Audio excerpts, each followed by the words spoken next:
Hello po. So, dito naman po tayo sa settings. Bali po dito sa settings, dito po natin makikita yung store details na lalabas sa resibo. Then, yung receipt footer text, yung nasa baba po ng resibo, pwede nyo pong i-edit yan. Yung mga sizes po na i-edit din. Printer and devices, ito na po yung mga printer. Yung kagaya sa thermal printer, dito po natin siya ayusin. And, dito po sa customer display, ito po yung logo nyo. Then, sa second monitor, doon po makikita ni buyer kung ano yung mga bibili nila. Yung amount na babayaran nila. Dito naman po tayo sa staff. Dito po tayo gagawa ng staff type. Dito po kunyari meron pong dalawang ginawa dito. Admin is para sa owner. Then dito po is sample cashier 1. Ayan, cashier. So paggawa po ng staff type, i-click na po natin to. Then, ito pong add new. Then kunyari meron tayong IT staff. Ganyan, IT.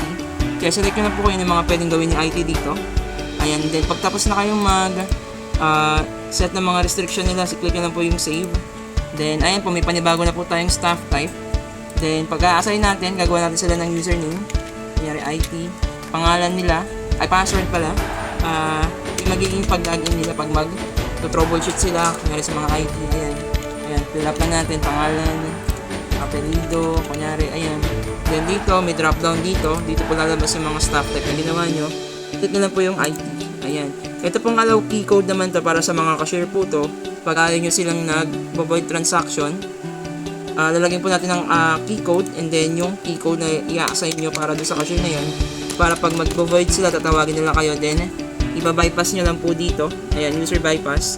Para makapag-void. Pagtapos na po mag-void, then remove bypass na yung F12. Then, babalik na po siya dun sa mga na-access ni cashier na. Ayan, kunyari, ayan. Save lang natin.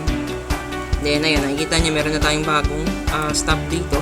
Kahit ilan po yung gawin nyo dyan, pwede siya. So, ayan po yung sa settings feature namin.